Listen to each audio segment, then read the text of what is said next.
Hello everyone, my name is Akir and welcome to my Java tutorial. In this video we are going to talk about classes and variables. A class is the file we write code in.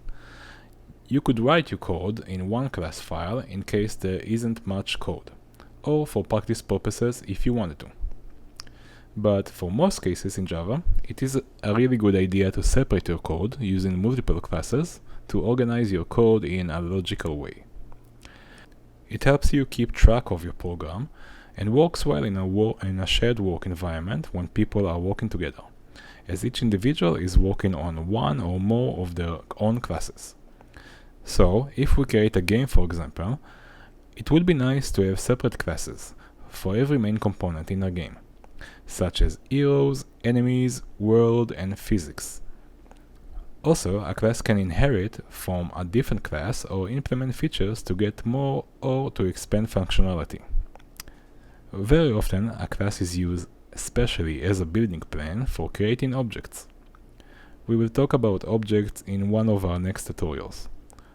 When you design your program layout, you need to think about how you plan your classes in a way that makes sense, by generalizing key features of each element you use. Programming, the order and understanding are crucial, and many times harder than writing the code itself. It is recommended to think and plan prior of writing code, and only write when you fully understand what it's supposed to do. There's no point of sitting in front of the code without those things, which remind me of the following scene. All right, Phoebes, I am ready for my first lesson. Okay. Oh, no, you don't touch the guitar. No. First you learn here, then you learn here. Okay. Okay, lesson 1, chords. Now, I don't know the actual names of the chords, but I made up names for the way my hand looks while I'm doing them. So then, this is bear claw. Okay, turkey leg, and old lady. What an interesting approach to guitar instruction. As we saw with our game, we decided in our heads that enemies are different than heroes in their actions, movements, physics, and other functionality. Therefore, we separated them into individual classes. However, they also have a few things in common, such as size, color, name, etc. So perhaps both enemies and heroes should inherit from a more general class that will contain their common features. We could create a class named character that will contain the common features that both enemies and heroes classes can inherit from. And by doing that, it will save us time, as we don't need to repeat ourselves writing the same things in these two classes or in classes future to come. If we ever want to add characters like turtles or dogs for example, then we could make them inherit from the character class as well, and that would be a much better implementation. But for now we are not going to get much into inheritance yet. It's not that complicated though, and I will cover it more thoroughly when we get there.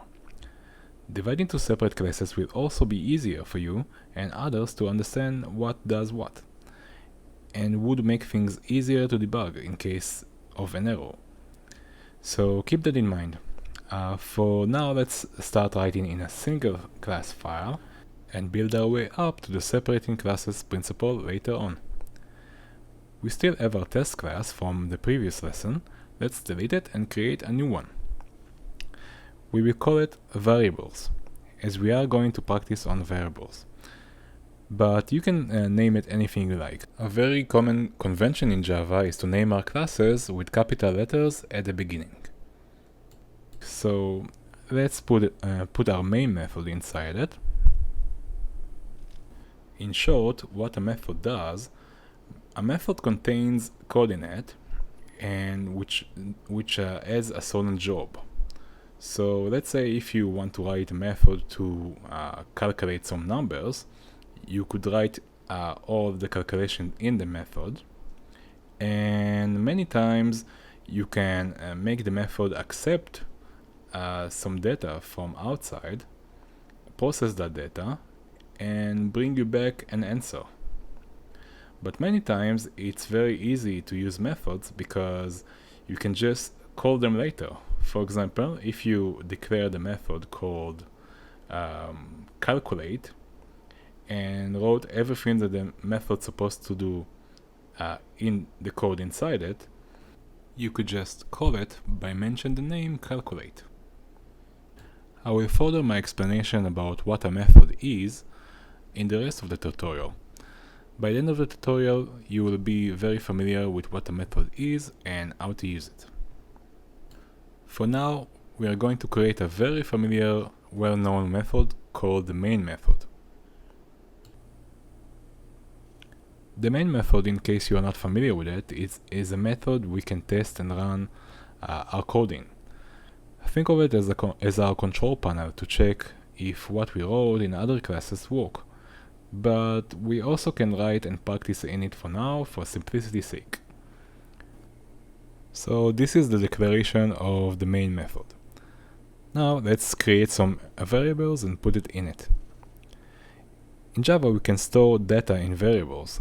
Every variable has a data type and we can store the corresponding data in it. For example, we can store whole numbers in an int variable.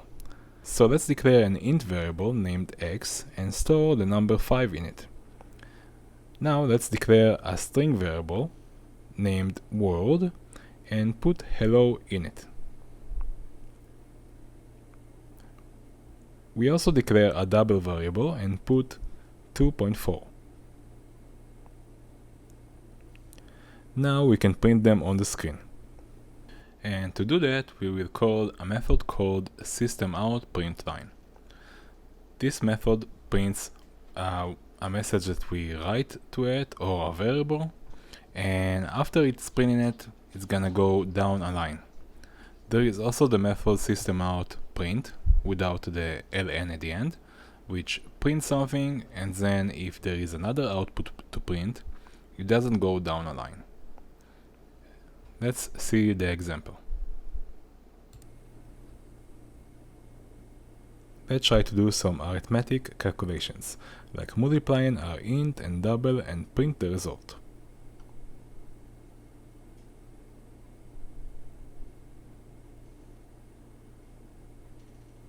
Now let's subtract 1 from the result.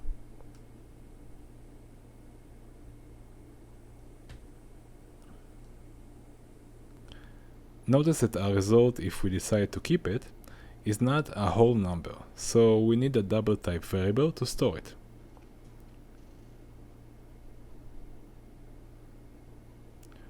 Now let's work out the print command and make it output things in a more user-friendly way.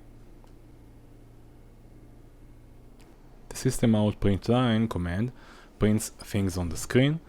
You could write anything you wanted to print in commas, but also you could print the content of the variables by just typing the name of the variables.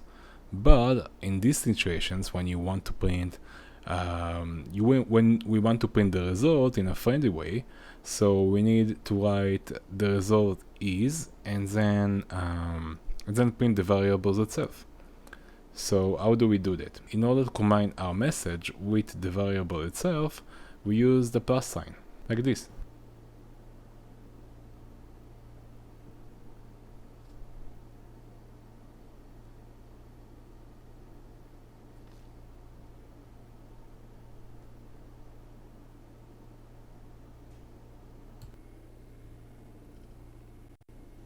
Okay, great. Now let's crank this up a notch. We save a 3-digit number in an int variable. Let's say 321. So we need to reverse this 3-digit number, so the output will be 123. So what will we need to solve this? I can give you a small clue. You can use division and modular to get it done. If you want some time to think about it, pause the video right now and try it yourself. Okay, so we are going to do it together.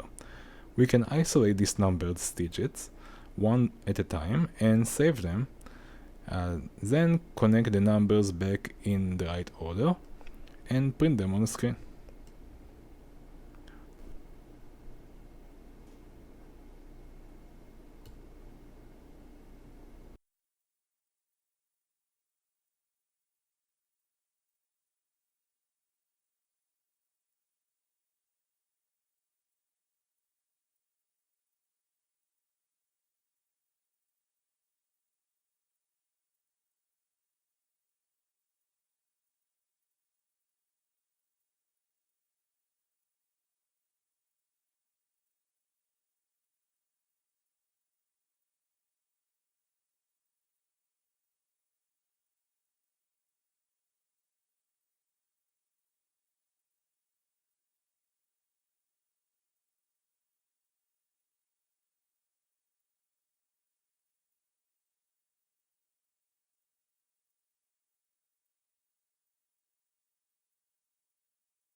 But what if you want to save a new reverse number to a variable rather than printing it directly onto the screen?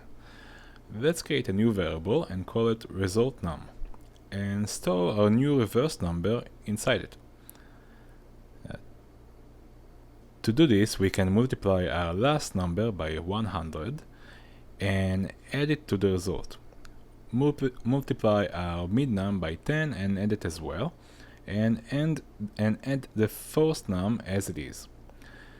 Now the number 1, 2, 3 is saved in the resultNum int variable.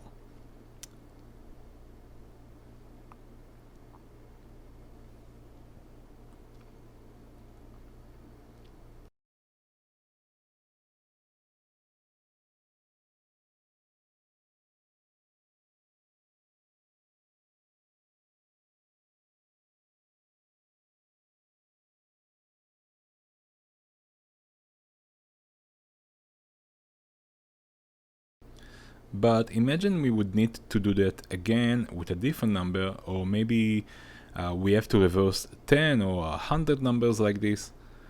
That will be quite exhausting. So instead of doing it this way, we can write a method to help us out. And each time we will want to reverse a number, we could just call it and provide the number to reverse, and it will return us the reverse number. We will do that in our next tutorial, which will be all about methods. Thank you for watching, and I will see you in the next tutorial. Hey, listen, so I thought I was getting better, so on my way home today I stopped by this guitar store, and... Did you touch any of the guitars while you were there? Did you? No. Give me your hands. Strings. Pick. Oh. Do you want to learn to play guitar? Yes. Then don't touch one!